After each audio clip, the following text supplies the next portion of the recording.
This was the highest town in North America. Every house is gone, but the town didn't burn down. It didn't get abandoned. What happened to it is stranger than that. Let's go back and see it. A dirt road climbing toward a cluster of weathered wooden buildings. Thin, bright light and a bare rock peak looming over everything. This is a real photograph. Fremont Pass, Colorado, 11,300 feet above sea level. High enough that the air itself carries meaningfully less oxygen than what most airplane cabins are pressurized to hold. There's no lake, no river valley, no obvious reason anyone would choose to raise a family here. And yet for a few decades, this exact patch of thin mountain air was somebody's front yard, somebody's walk to school, somebody's entire childhood. This story starts almost 50 years before there was a town, with a prospector named Charles Center, who in 1879 found an enormous deposit of something on a mountainside near a railroad stop.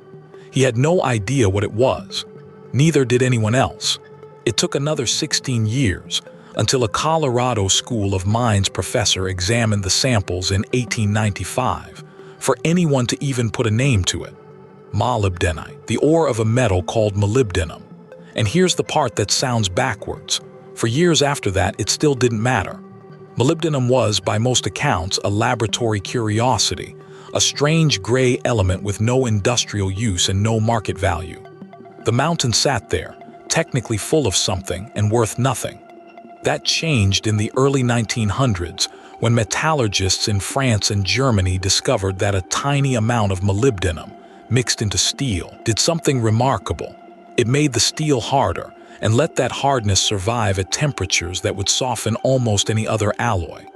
World War I turned that lab discovery into a strategic necessity almost overnight. Armies needed steel that didn't fail under artillery heat, and molybdenum was suddenly the reason a nothing mountain pass in Colorado mattered to the war effort. Commercial mining began in 1918, and the deposit turned out to be so large that for years, this one mine, the Climax mine, supplied roughly 3/4 of the entire world's molybdenum. When the world went to war again 2 decades later, molybdenum-hardened steel went into armor plating, artillery, and aircraft engines a second time. The railroad stop where all of this was happening already had a name, given decades earlier by railroad workers at the literal high point of the line. Climax. Nobody had planned for it to mean anything. It just happened to be sitting on top of one of the most strategically important rocks on the planet. But a metal this important doesn't just need machines. It needs people, thousands of them, willing to live at an altitude where the air itself fights you. And in the 1930s, the company that owned the mine had to solve a much harder problem than digging. How do you make a mountaintop feel like home?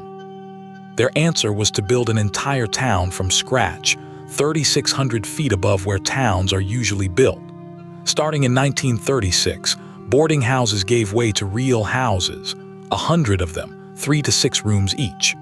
43 apartments went up alongside a boarding house with a dining room that could seat over 300 people at once, and a hotel with 171 rooms.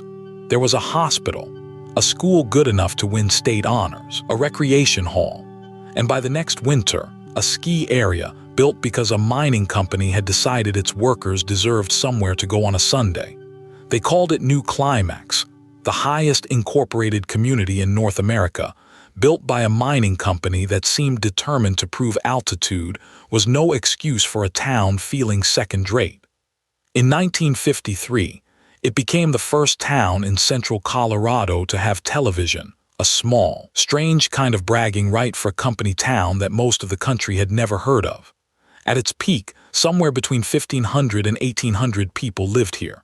An ice rink, a lighted baseball diamond, a gymnasium doubling as an auditorium, all of it at an elevation where the growing season lasts about 6 weeks, barely enough to raise a garden, let alone a lawn.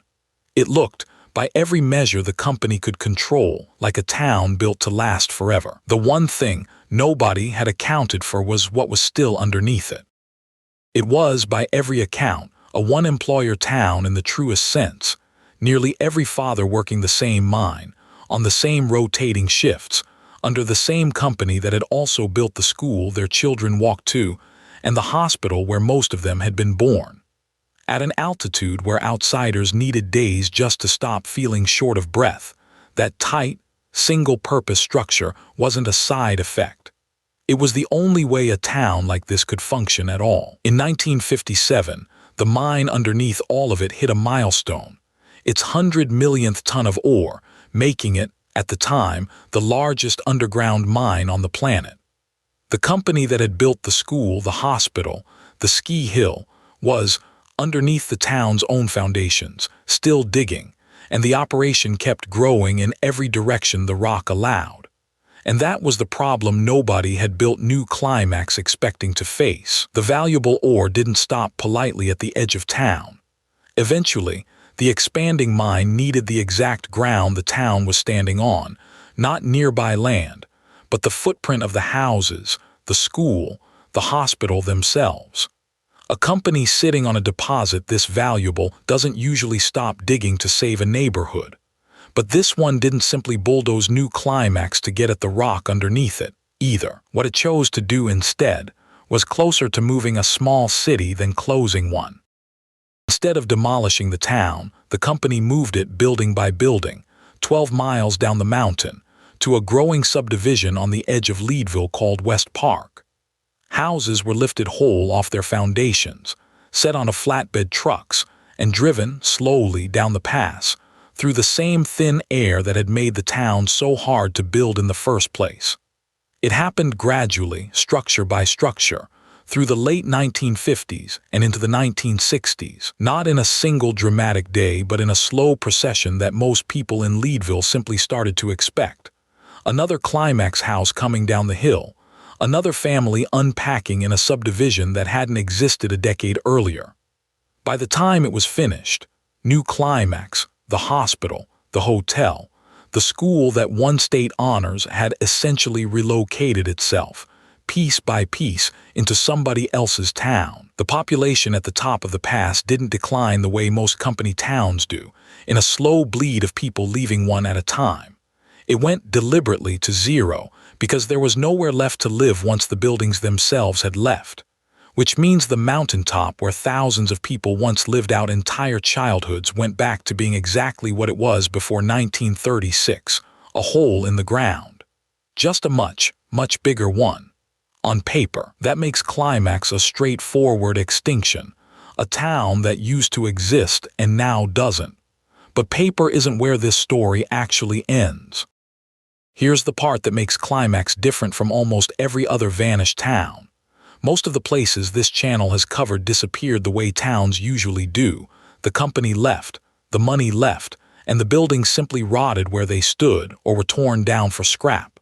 Climax didn't get that ending. Climax got moved.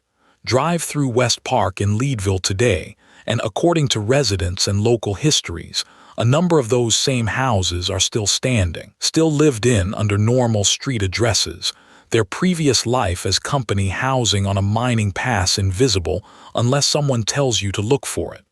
The town didn't die. It just stopped answering to the name Climax, and the metal that built it never really left either. A molybdenum price crash gutted the market in the early 1980s. Production was scaled back, and by 1995, the mine was placed on standby entirely. 17 years of near silence at 11,000 feet. Machinery sitting where a school used to stand nearby.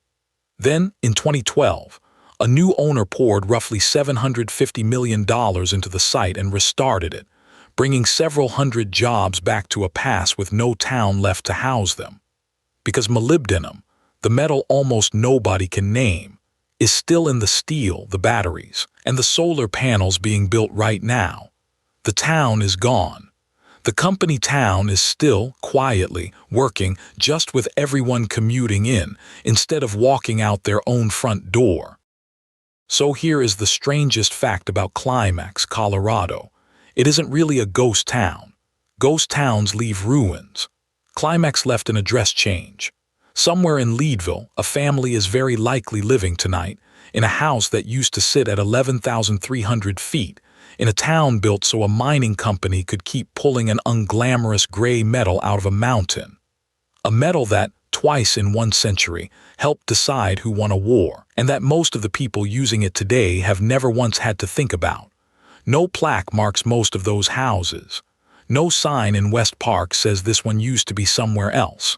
The move worked exactly as well as it was supposed to, which means it left almost nothing behind to notice. That's the quiet, strange ending. The most successful vanishing act isn't the one where everything falls apart. It's the one where everything survives so completely that nobody thinks to ask where it came from.